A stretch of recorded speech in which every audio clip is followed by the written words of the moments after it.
Սիրելի հայրենակիցներ, հիշեցնեմ, որ եթերում Նոյան Tapanն է։ Եվ այսօրվա մեր հաղորդման հյուրն է Մենք դաշինքը ներկայացնող Ազատ դեմոկրատներ կուսակցության նախագահ, պարոն Խաչատուր Քոքոբելյանը։ Բարև ձեզ, պարոն Քոքոբելյան, շատ շնորհակալ եմ, որ ընդունել եք մեր հրավերը։ Թույլ տվեք մի համառոտ տեղեկություն հաղորդեմ մեր հեռուստադիտողներին։ Եվ այսպես, տեղեկացնեմ, որ Մենք դաշինքը ստեղծվել է բոլորովին վերջերս, հոկտեմբերի 10-ին, եւ Ազատ դեմոկրատներ կուսակցության նախագահ Խաչատուր Քոքոբելյանը Հանրապետություն կուսակցության հետ հուշագիրի ստորագրումից հետո հայտարարեց, որ Հանրապետություն կուսակցության հետ ստեղծված Մենք դաշինքը զուտ տեխնիկական չէ ազգային ժողովի ընտրություններին մասնակցելու համար, այլ իրենք համախմբվել են ունենալով ընդհանուր գաղափարներ։ Հիշեցնեմ նաև Մենք դաշինքի ընտրացուցակի առաջին 4 համարները զբաղեցրած քաղաքական գործիչներին եւ այսպես առաջին համարն է Սարգսյան Արամ Զավենի Հանրապետություն կուսակցություն, երկրորդ համարի տակ է Խաչատուր Քոքոբելյան Գրիշայի Ազատ դեմոկրատներ կուսակցություն, երրորդ համարում է Խաչատրյան Անժելան Ազատ դեմոկրատներ կուսակցություն եւ Զեյնալյան Արտակը Հանրապետություն կուսակցություն։ Եվ այսպես, պարոն Քոքոբելյան, իմ առաջին հարցը, որը ես ուղղում եմ բոլոր քաղաքական ուժերին, ելներով քաղաքական իրավիճակից։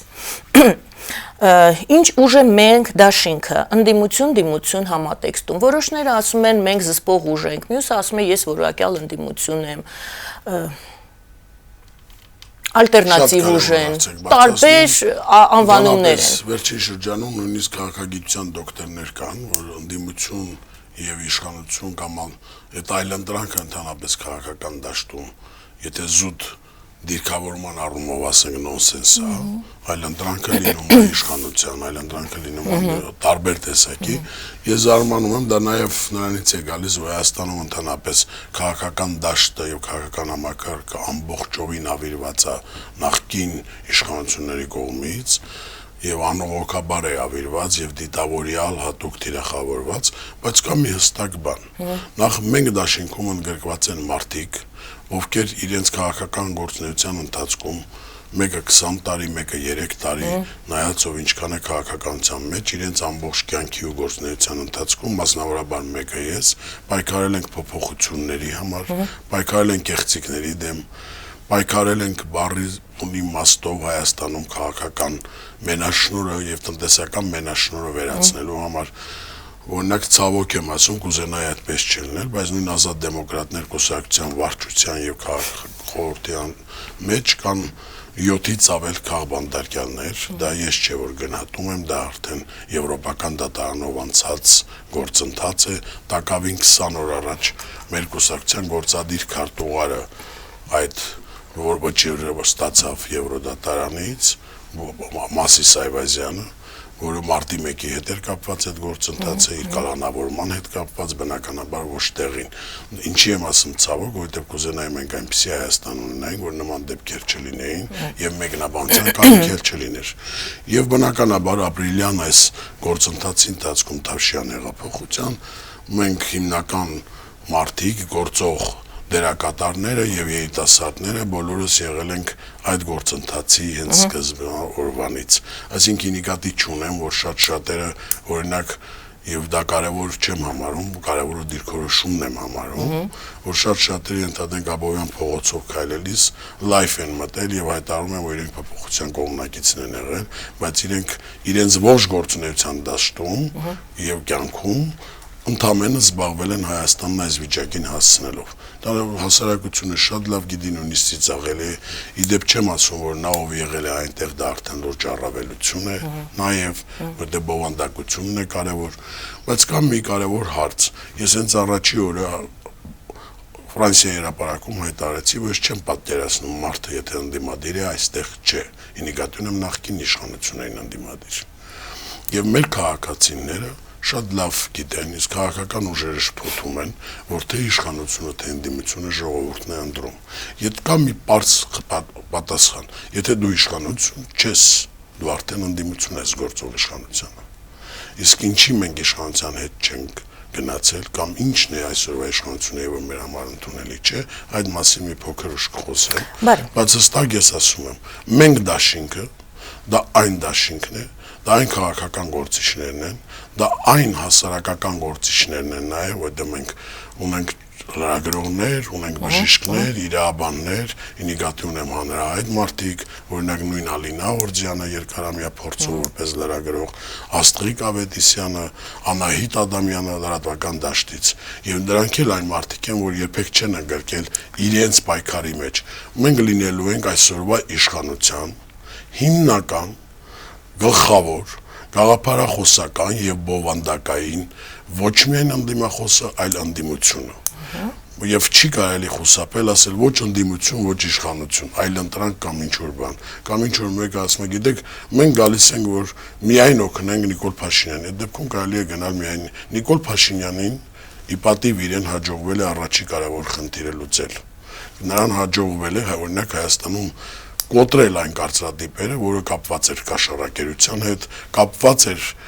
ուղղակիորեն քվոտավորումների հետ տնտեսական դաշտի, բայց Նիկոլ Փաշինյանին եւ իր թիմակիցներին օրինակ չի հաջողվել Հայաստանում վերացնել մենաշնորհը, որտեղ դա միայն մենաշնորհը վերացնելը հայտարարություններով չի։ Այսօր եկամտաբեր ճյուղերում նստած են նույն մարդիկ եւ ավելի շատ կոմֆորտ են զգում, օրինակ նույն բենզինի ներկրում ում համար գաղտնիք չէ, թե Սփյուռքում, թե Հայաստանում, թե ցանկացած փողոցում քայլողի, չափահաս մարդու հարցնենք, բոլորը գիտեն, շաքարավազը նույն, այսինքն բոլոր եկամտաբեր ճյուղերը, ծխախոտը փոփոխություն եղել է, բնականաբար ոչ, եւ կան խնդիրներ, որոնց լուծման համար, այո, հստակ եւ օրենսդրական եւ բացի քաղաքական կամքը, նաեւ համապատասխան գիտելիքներ եւ գործիքներ պետք է, իսկ գործիքների մի մասը կա, մի մասը պետք է ստեղծել եւ վերջապես այդ փուլն էլ պետք է անցնի Հայաստանը։ Հայաստանում այսօր մի վիճակ է ստեղծված, որ պետք է ուղղակի կարմիր գիծ քաշել եւ այնինչ որ եղել է անցյալում, ես չեմ ասում այն լավ գործընթացները անցյալում եղել են, չի կարելի այդպեսի, մեր համար մերժված քաղաքացի չկա, մեր համար մերժված քաղաքացին դա այն քաղաքացին է, ով հարստահարել է Հայաստանը եւ այն մարդիկ են, ովքեր Հայաստանը հասցրել են այսօրին։ Նայեք նույն միշտ խոսում էր, որ լրատվամիջոցները ազատ էին, քանի լրատվամիջոց փակվեց, ինչեր տեղի ունեցան, սնանկացման եզրին հասցվին, ով չգիտի լրատվամիջոցների հետ ինչպես էին վարվում, այսինքն քվոտավորվում էր ֆինանսավորումը, եւ այդ քվոտավորման արդյունքում մի լրատվամիջոց ծաղկում էր, իսկ մյուսը հայտնում էր անդունդի եզրին։ Եվ այս գիծը քաշելուց հետո մենք պետք է տարբերակենք ուր ենք գնում, մենք լինելու է եւ կա այն քաղաքական ուժը եւ ազգային ժողովում այդ դերակատարը մենք ենք լինելու, ով ապահովելու է ոչ վերադարձ անցյալին, այսինքն հետադարձ չի լինելու։ Դա զուտ դիալեկտիկայի առումով էլ այդպես է, բայց նայած թե որ երկիրը, որ պետությունը ինչքան ժամանակում է անցնում։ Եվ կլինեն խնդրահարույց հարցեր, որտեղ իշխանությունը կունենա խնդիրներ, այդ դեպքում մենք այո նաև ձեռք կմեկնենք, դա կոնստրուկտիվ, ինիգատիվ փոփոխությունների հետ կապված, նույն քննադատություններով, շատերը չեն ուզում ըմբռնեն, որ նույն իշխանությունները եթե լուրջ գործընթաց են անում, այդ որակական առումով ընդդիմության հետ կապված Հայաստանում այդ ըմբռնումը դեռևս թերեմբռնում կա,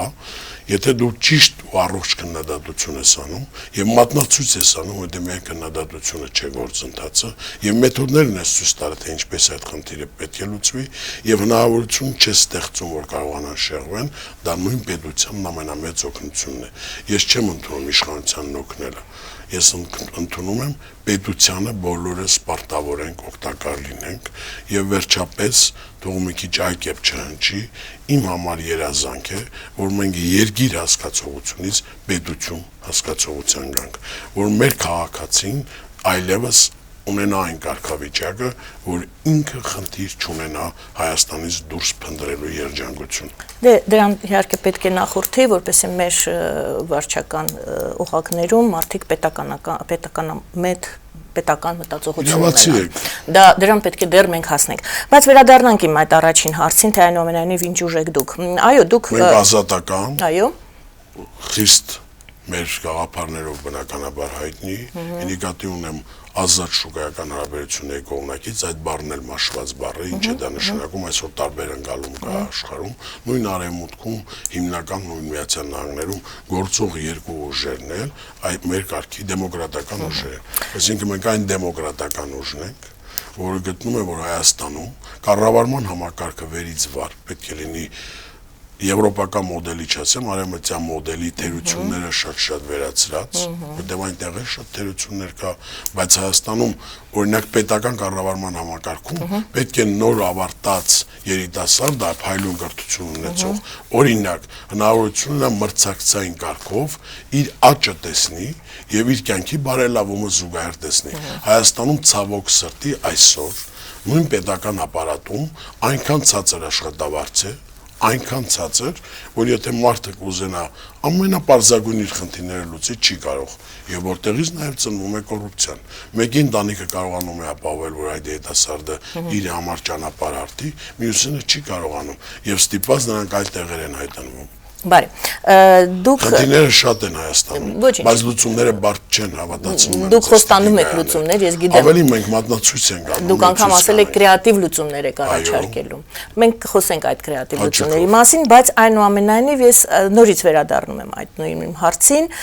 Դուք նշել եք, այո, դուք հիմա հաստատեցիք, որ դուք հիմնական գաղափարական ընդդիմախոսն եք պատկերացնում լինել այսօրվա եւ ընդդիմությունը, որը եւ հիմա ես ցիտում եմ ձեր ասածը հնարավորություն չի տա իշխանություններին շեղվել այն կարևորագույն սկզբունքներից, որը հայտարարվել է հեղափոխության ժամանակ։ Հեղափոխությունը ինձ համար մի քիչ պայմանական բան է, անկեղծ ասեմ։ Ես նկատի ունեմ այն բոլոր բացի կոչերը, այն բոլոր խնդիրները, որի համար իմիջիայլոց դա մեկ մարդու կողմից ձևակերպված խնդիրներ չեն, դա հասարակության կողմից պատվիրակած, բոլորիս կողմից։ Այդ ամենը հասկանալի է։ Նկատի ունեմ այն խնդիրները, որ Հայաստանում կար, եւ այդ խնդիրների պատճառով առաջացավ այս process-ը։ Դա կեղծ ժողովրդավարություններ, դա կեղծ ազատ տնտեսական միջավայրներ, դա կեղծ բառացիորեն իմիտացիոն, ընտրովի Վառացիորեն ընտրովի Ինչպես դուք հնարավորություն չեք տալու իշխանությունների շեղվել եւ հարցս վերջացնեմ, այո, որովհետեւ ես ուզում եմ այդ ձևակերպումը տալ։ Կարելի է ասել, որ դուք այնուամենայնիվ այսպես նոր գուցե դուք պատրաստ չեք այդ ձևակերպմանը, վերահսկող ուժ եք պատկերացնում ձեզ, որ դուք վերահսկող ֆունկցիա եք կատարել։ Իրենք շատ կարևոր խնդիր եք բարձրացնում, ոչ միայն պատրաստ չեմ, նախ շնորհակալ եմ ճիշտ ըմբռնման համար, ներողություն գնահատականից համար, ասեմ ինչ առումով, որտեղ Հայաստանում ընդդիմության դերակատարությունը եւ ընդհանրապես ընդդիմություն իշխանություն հասկացողությունը զուտ քաղաքագիտական առումով էլ ճիշտ չի մեկնաբանվել եւ ընկալվել։ Նույնիսկ իրավիճակ է ստեղծվել դա կլինի լրատվամիջոցների հետ կապված, դա կլինի քաղաքական ուժերի հետ կապված, եթե նրանք ընդդիմադիր դաշտում են հանդես գալի, որտեղ դրանք փոխկապակցված արարածություն է եւ քաղաքականությունը այդ առումով են դա շեշտում, ապա հասարակության մեջ ընկալվում էր որպես երբեմն նաև մերժվածներ, երբեմն նաև իրենց այդ շփումները վտանգավոր, օրինակ նույն գործարար միջավայրում, նույն համալսարանական ցավոք սրտի կասեի, որ իմ աչքի առջև ինձ համար միշտ համալսարան տաճար է եղել, ես տեսա ինչպես փլուզվեց։ Գիտեք, պետք է վերցնենք աշխարհում ինչ է կատարվում քաղաքակիրթ աշխարհում։ Իսկ Հայաստանը դա քաղաքակրթության բնօրրան է, չի կարելի անդադ խոսել օտար քաղաքակրթություններից, չհիշելով, որ մեր քրիստոնեական արժեհամակարգի եւ դարերով եկած արժեհամակարգի, մեր ընտանիք հասկացողության, այդ համակարգում հենց այդ արժեհամակարգն ընկած է։ Ինչ ինիկատի ունեմ։ Այսինքն ինիկատի ունեմ, որ ընդդիմություն թե իշխանություն դա ընտրում է ժողովուրդը եւ երբեմն ժողովուրդը իր իսկ ընտրած իշխանության շատ տեսակետներ չի կիսում։ Պետք է լինի մի ուժ եւ ես կարծում եմ դա հենց մենքը կարող է լինել ուրիշ ոչ ոք, իսեր աստծո ոչ մեկին բացարձակ վիրավորելու կարիք չունեմ, այնտեղ շատ ուժեր կան, նաեւ ազգայնական ուժեր կան, որոնք ինձ համար անկալելի են շատ հարցերով, որտեղ դրանք էլ անհրաժեշտ։ Ես նկատի ունեմ չեմ համարում, որ որից է մեկը ապազգային է, իհարկե այդպիսիք էլ կան, բայց նկատի ունեմ երբեմն նաև ծայրահեղ մոտեցումներ կա, որ էլի խիստ անհրաժեշտ է հասարակության բալանսի առումով, բայց կա հետեւյալ իրավիճակը, եթե քաղաքացին տարբերվող կարծիք ունի իշխանության կարծիքից, որ անընդհատ ընտրություն չի լինելու, պետք է լինի այն ուժը, այն հարթակը, որը արդեն պատվիրակած է այդպիսին որպես եւ իր կոչումն է դա եւ ինքը պետք է այդ խնդիրները բարձրացնի եւ այո թույլ չտա որ իրենք շեղվեն այդ կարևոր գծից։ Ես մի դեպք եմ ուզում հիշեցնել, մի քանի բազում դեպքեր մեր անցյալից, այդ թվում նաեւ իմ։ Ես վստահ եմ, որ նույնիսկ շատ հեռուստատեսություններ կամ լրատվամիջոցներ դուք ինձնից լավ տեղեկացված եք դաշտում փորձում են սրբագրեն երբեմն սրա կամ նրա արած գործերը։ Սրա կամ նրա արած քվեարկությունները ազգային ժողովում թող վերցնեն եւ նայեն, թե ով ինչ խոստումով է եկել եւ ինչ է արել։ Պատկերացնում եք, մարդ կա, որ բացարձակ այլ պլատֆորմով գալիս է քաղաքական դաշտ ընտրությունների ժամանակ, ծափերով փորձել են այդ իմիտացիան ապահովել նախկին իշխանությունները, տարբեր գրպանային քաղաքական ուժեր են ունեցել ընդդիմադիր դաշտում եւ որի պատճառով իրենք հայտնվեցին այդ վիճակում։ Եվ իրենք ազգային ժողովում բոլոր քվեարկություններով, կարևորագույն քվեարկություններով օժանդակեցին իշխանություններին, դա կլինի սահմանադրական փոփոխությունը, դա կլինի հարկային օրենսգիրքը, դա կլինի նույնիսկ բյուջեն, որտեղ խայտառակ մոտեցումներ կար։ Օրինակ նույն արտաբյուջեի հետ կապված եւ այլ։ Այսինքն դա նույնն էր, որ իրենք կողմ էին քվեարկում կոռուպցիային, դա նույնն էր, որ իրենք կողմ էին քվեարկում այդ բաց թողի վիճակին եւ այն այլանդակություններին, ինչ տիրում էր եւ կար Հայաստանում։ Բարի։ Թող գետ մի դեպք ցույց տան։ Դե այսօր էլ որ մենք այդպիսի քվեարկություն շատ գեղեցիկ խոսքներ են տալիս բոլոր քաղաքական ուժերը։ Մենք ունենք քաղաքական կենսագրություն։ Եվ այն ինչ իրանք ասում են եւ հետո ինչ անում են։ Իրավացի եք դիգանը, բայց թող ցույց տան, ես ցույց կտամ հատ-հատ։ Այո։ Թող ցույց տան մեկ դեպք, որ ես հայտարարել եմ այլ բան եւ այլ բան քվեարկել։ Թող ցույց տան մեկ դեպք, որ ես նահանջել եմ իմ սկզբունքներից կամ իմ մեր թիմակիցները։ Հենց դա է այն կարևորագույն մոտեցումները, որ ազատ դեմոկրատներ եւ անապետություն կուսակցությունը միասին հանդես գալով արհեստական չի, դա շատ բնական դաշինք է։ Այդ դեպքում դուք ինձ ստիպում եք, որ ես հարցը տամ, որտեղ ասիք նշեք այս դեպքը։ Ես գիտեմ, որ դուք 12 թվականին ժառանգության հետ եք դաշինք կազմել, որից հետո ինչ որ խնդիրներ առաջացան եւ ես գիտեմ անգամ, որ Ռաֆի Հովհաննիսյանը կներեք, ասաց, որ դուք սուտ եք խոսում եւ տարբեր հայտարարություններ եղավ, իմ հայտարարությունն էլ եղավ։ Այո, եթե կարելի է, դուք դա նույն ձևով դաշինք եք կազմել 12 թվականին, էլի շատ հարգալից, շատ հարգում էին ժառանգություն կուսակցությունը։ Ինչ եղավ։ Դա ինչ սուտ է, ընդհանրապես ինչ տեղի ունեցավ այնտեղ, որպեսզի չի ասել։ Երկրորդը Չէ, ես ունեմ իր ասածը։ Ռաֆի Հովհաննիսյանը ինչ որ դեպքի հետ կապված է ասել, ես ինքը շատ լավ անձնական հարաբերություններ ունեմ հիմա Ռաֆի Հովհաննիսյանի հետ։ Ցավում եմ, որ այդ դաշինքում խնդիրներ եղավ, բայց մի կարևոր հանգամանք, ես պատասխանատու հայտարարում եմ, թող ժողովուրդը հետևի թե ով ինչպես է քվեարկել, նաև այդ գործընթացից հետո ինիկատուն եմ ազգային ժողովում, ես պատասխանատու հայտարարում եմ, որ այդ խժդժոցը ստեղծեց իշխանությունները եւ ցավում եմ, որ որոշ մեր գործընկերներ տուրք տվին իշխանությունների այդ բզբզոցներին, բայց մի կարևոր հանգամանք ազգային ժողովում այն 5 падգամավորներս, ովքեր ներկայացված էին այդ դաշինքով, որևիցե մեկը ի դեպ, ի պատիվ բոլորին ասեմ, ոչ միայն ինձ, որևիցե կետի հետ կապված մեր նախընտրական դաշինքի եւ խոստումների, որ հասարակությանը մենք ներկայացրել ենք դա, ուղղակիորեն շեղում չեղավ։ Այսինքն սկզբունքային չէին խնդիրները, տակտիկական այսպես ինչ որ հարցեր։ Այն խնդիրները, որի պատճառով առաջացավ այդ խնդիրները, պատասխանատու կերպով հայտարարում, ցավում եմ, որ միջի հիմա շատ գործիչներ դա այդպես էլ չեն գալեց։ Դա ուղղակի նախաբաններ դրան հաջորդող նախագահի ընտրություններին։ Այսինքն իշխանությունները ենթատեքստում խնդիրներ ունենալով ստեղծեցին այնպիսի վիճակ, որպեսզի այդտեղ առաջանան շատ խնդիրներ։ Եվ գիտեք, ես միշտ կոռեկտ եմ եղել իմ գործընկերների, թե անցյալում ինձ հետ հանդես եկած, թե հիմա, թե առհասարակ մարդկանց հանդեպ, եւ անպատասխանատու ցանկացած հայտարարության պատասխան տվել եմ հենց նույն ժամանակին։ Եվ գիտեք, թող մատնացույց անեն, թե ես որտեղ եմ շեղվել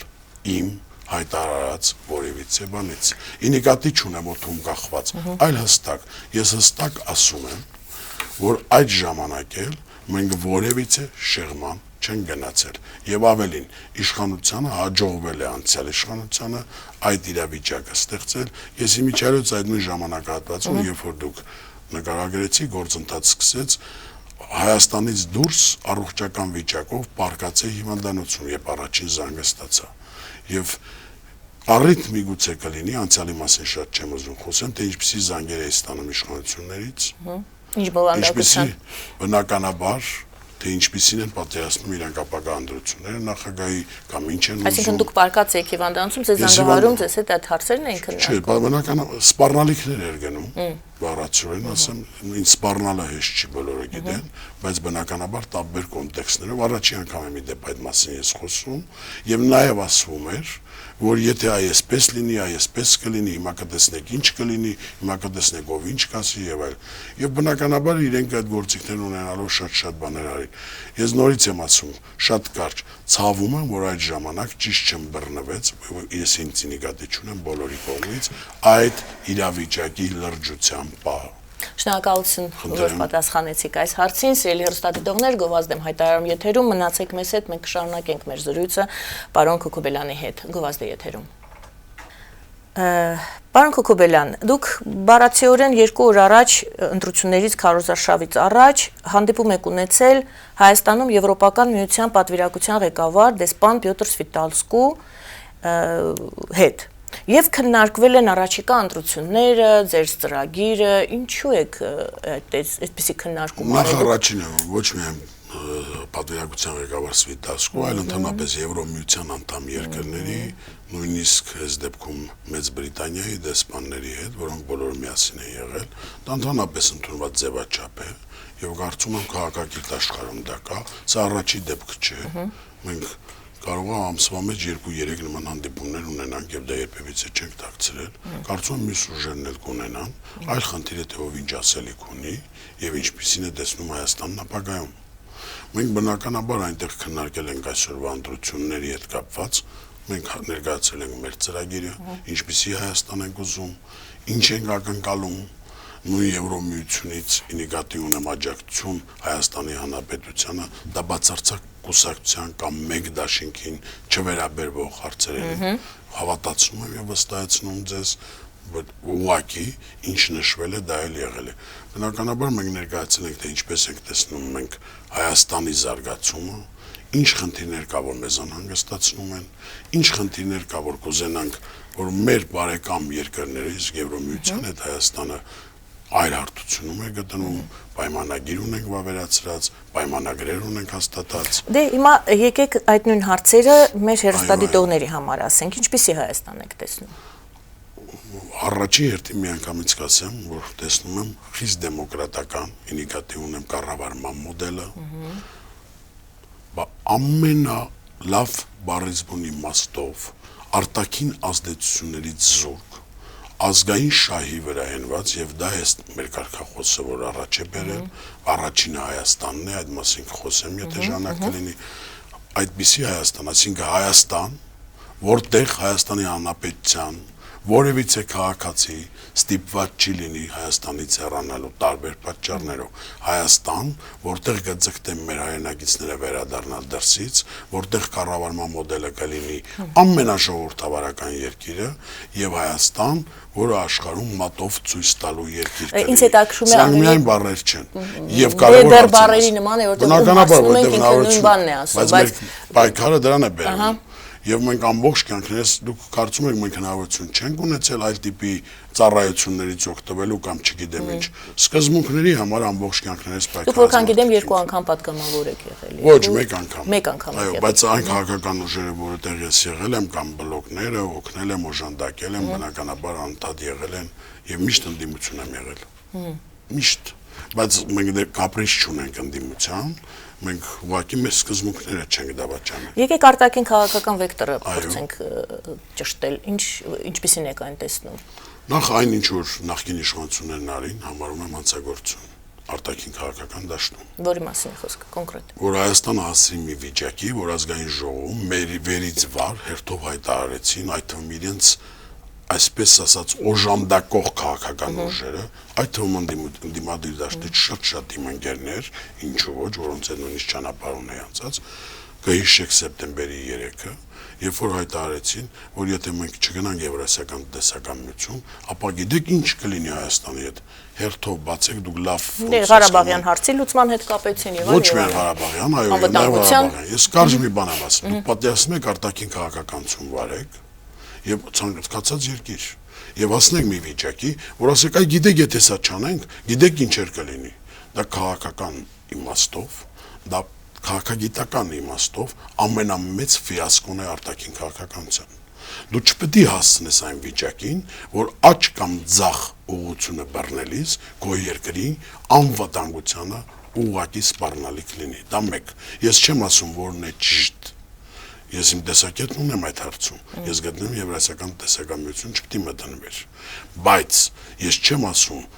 որ կարծիքը պետք է տիրապետեր։ Ես ասում եմ, չպետք է հասցվեր այն աստիճանի, որ մեկ օրվա շարժը Հայաստանի գլխին կախված սուր դառնար։ Իսկ դա այդպես է եղել։ Եվ դա ոչ ոք չի կարծում եմ չկա մեկը, որ մոռացել է։ Արտաքին քաղաքականության առումով այո, ես գտնում եմ, որ Հայաստանը չպետք է մտներ եվրասիական տեսակամություն, որտեղ այդտեղ մենք ոչինչ չենք շահել, օրինակ 11 անգամ օտարերկրյա ուղղակի ներդրումներն են նվազել, իհարկե կան որոշ տնտեսագետներ ինձ համար խիստ զարմանալի, որոնք բանկիրների շրջանակում հասկանում եմ ինչի այդպես, որ օրինակ ասում են, որ մեզ արտաքին օտարերկրյա ներդրումներ պետք չի։ Չեմ կարողանում ուղղակի այդ տրամաբանությունը հասկանալ, որտեղ դա որևիցե տրամաբանության չի ենթարկում իմ կարծիքով։ Հայաստանը բնականաբար տուժում է այսօր սանկցիաների հետ կապված, նկատի ունեմ արևմուտքի սանկցիաների, բայց այստեղ կա անվտանգության բաղադրիչ, այո։ Հիմա ես կասեմ ինչ նկատի ունեմ։ Վստահ եմ, որ դուք լավ հիշում եք, որ իրենք անդադ ասում էին, որ եթե մենք չանենք, մենք անվտանգության խնդիր կունենանք։ Երբ եղավ Քարորյան, անմիջապես այդ գործընթացից հետո Եվ հիշեցնում եմ մեր հեռուստադիտողին, որ նույնիսկ այն 200 միլիոնի զենքը, որը պետք է պայմանագրով, նկատի ունեմ վարկային պայմանագրով, մատակարարվեր Հայաստանին, չմատակարարվեց դրանից առաջ, ունենալով լայն ժամանակ, ավելին ռուսական մամուլում հայտնվեց, թե ինչեր պետք է մատակարարվեին, որոնք չմատակարարվեցին, ես որպես ազգային ժողովի այդ ժամանակվա պատգամավոր ուզում հիշեցնեմ, որ նույնիսկ մեր ազգային ժողովի պատգամավորներին այդ ցանկը չէր տրվել։ Ուղղակի հայտարարվել էր, որ ով ցանկանում է նայի, թող գնա հատուկ բաժնում դա նայի։ Եվ Մոսկվայում դա տպագրվեց։ Եվ ամբողջ Քարորիայի ժամանակ հիշացրեք ինձ խնդրում եմ,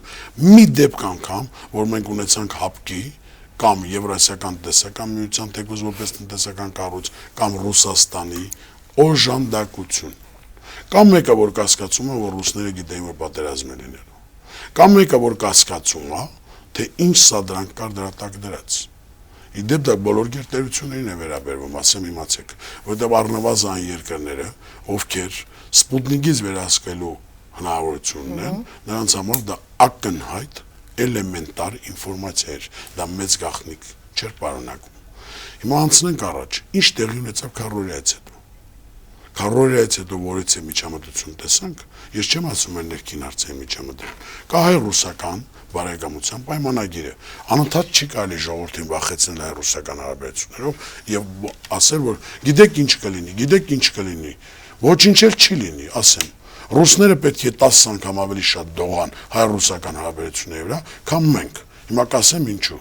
Հայաստանի պետական սահմանը բազմիցս 10-ից ավել դեպքեր միայն Քարորիայից հետո եղավ, երբ որ խոցվեց եւ խաղաղ բնակչության շրջանակում մենք զոհեր ունեցանք։ Որևիցե կտրուկ հայտարարություն, նույնիսկ հայտարարության մակարդակով, որևիցե գործնական միջամտություն տեղի չունեցավ։ Ով է դրա պատասխանը տալու։ Ում է պետք այդ պայմանագիրը։ Դա նույն արժեքն ունի, ինչ որ ձեր արժևում գտնվող թղթի կտորը։ Որտեւ եթե դա չի գործում, եթե ոչ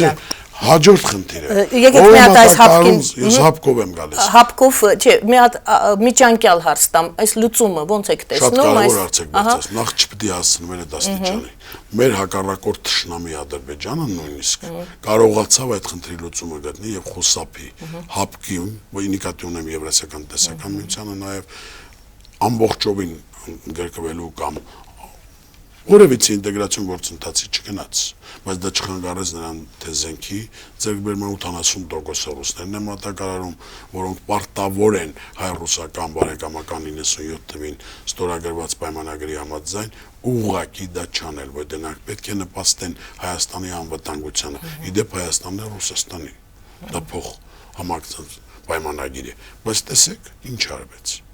Գիտեք, Ուկրաինայի օրինակը թող չբերեն, նա բացարձակ լրիվ ուրիշ օրինակ է։ Հայաստանը պետք է այնքան խոհեմ գտնվի եւ այսօր, որ ցանկացած ցնցումից կարողանա իրեն հեռու պահել։ Հայաստանը այդ ռեսուրսը չունի նոր շոկերի,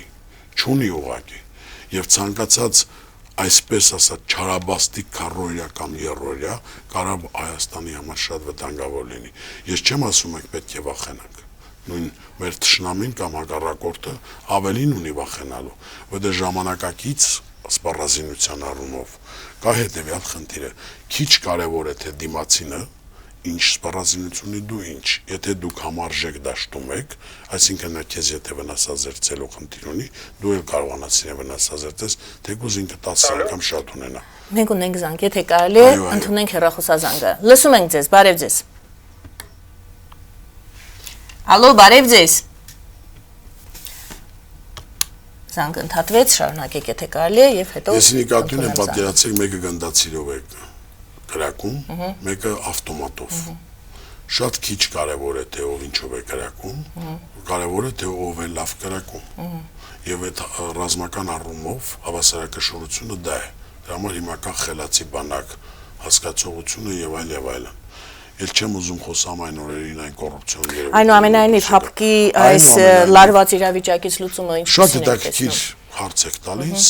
այն առումով, որ այսօրվա այս վերջին 10-20 օրվա ընթացքում եւ ընդհանրապես այս վերջի 2 ամսում հապկում տեղի ունեցող process-ները մի ավելորդ անգամ ապացուցում են, որ Հայաստանն իրավունք չունի ապավինի հապկին դասին պատրանքներ է, որ Հայաստանի անվտանգությունը ապահովողը միայն Հայաստանի մարտունակ եւ ուժեղ բանակն է։ Իսկ մարտունակ եւ ուժեղ բանակ ունենք եւ ուժեղ ավելի մարտունակ բանակ ունենալու համար իսեր Աստծո պետք է ունենանք խիստ զարգացող, շեշտակի զարգացող տնտեսություն։ Եթե տնտեսությունը չի զարգանում, մնացածը հեքիաթ է։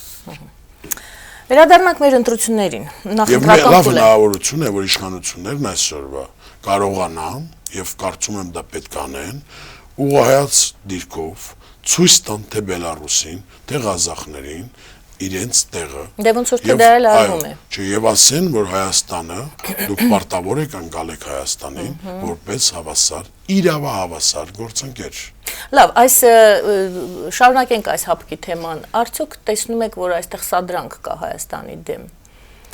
Կա ինչ որ Գիտեք, շատ էական է, խնդիր էր, այդ պահին ստեղծվեց։ Պարզ խնդիր չի, այդ պահին ստեղծվելը, կա ինչ որ բաներ, իհարկե դա չեմ պայմանավորում հապկի քարտուղարի հետ կապված գործընթացներով ասել։ Հա, չէ, դա զուգընթաց է գնում։ Այո, շատ ուղղակի զուգորդվող process-ներ են, բայց կա հետեւյալը, ում համար գաղտնիք չէ Բելարուսի մոտեցում Ադրբեջանին։ Կամ նորություն չէ դա։ Այո, ում համար գաղտնիք է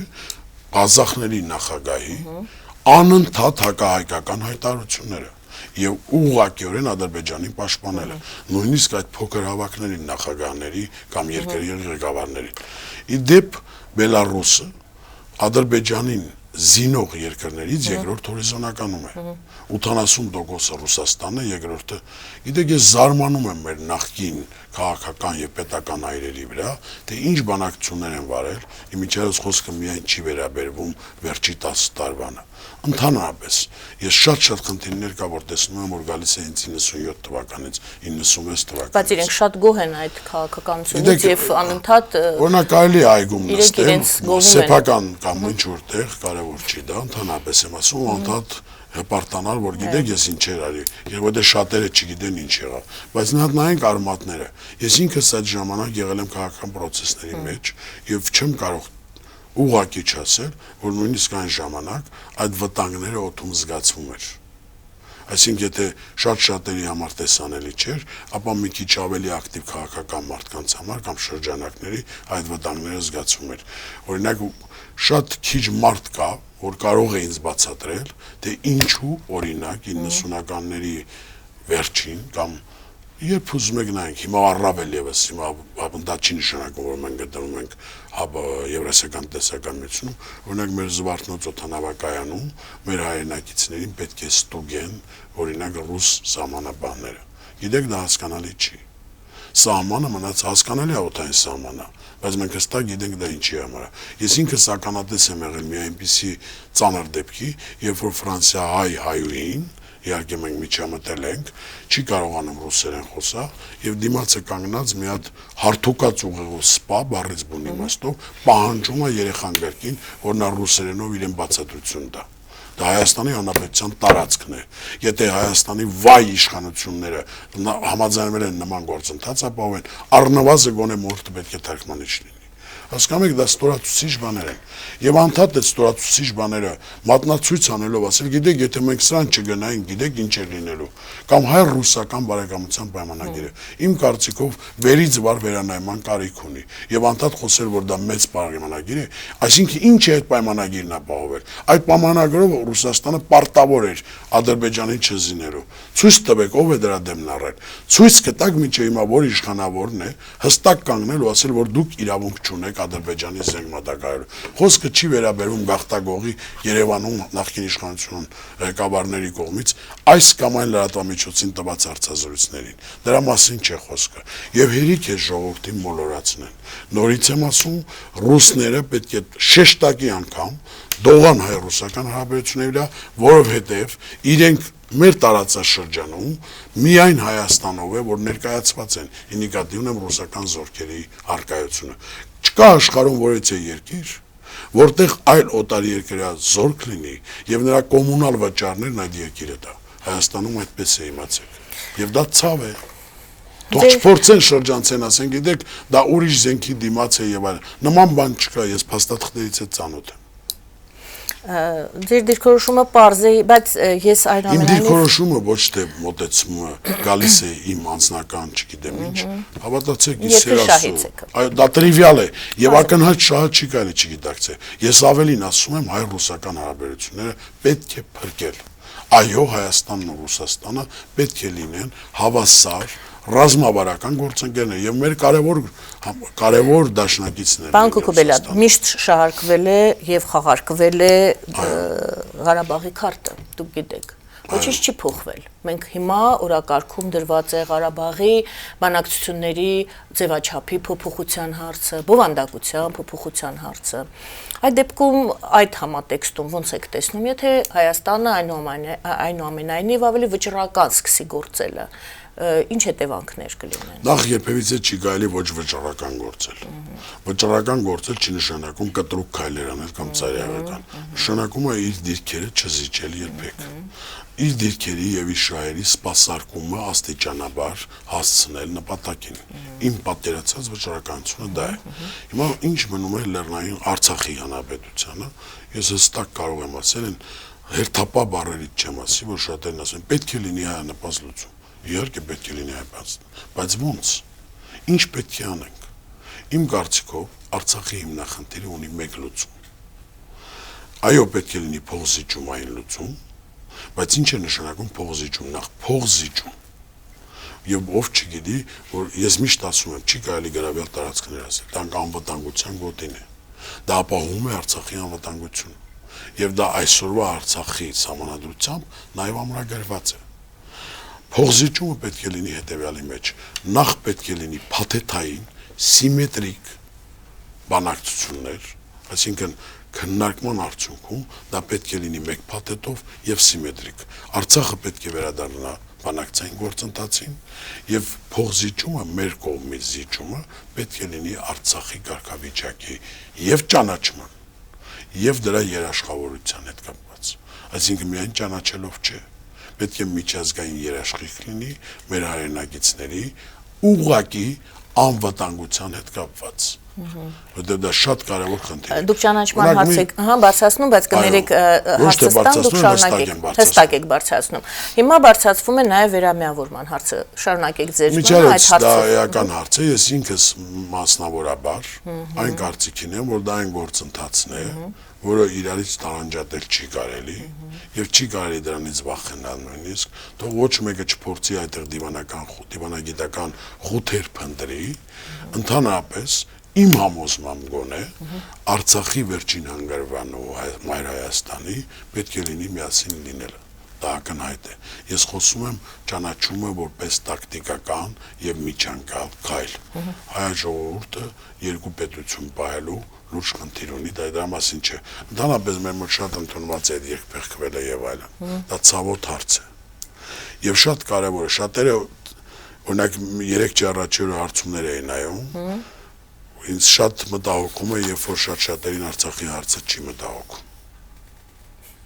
Ինչու որտեղ Արցախի հիմնախնդիրը եւ Արցախի անվտանգությունը դա Հայաստանի անվտանգության խնդիրն է։ Չկա երկու տարբեր անվտանգության համակարգ, կա մեկ ընդհանուր անվտանգության համար։ Դա Հայաստան եւ Արցախը միասին են։ Չի կարելի դա տարանջատել։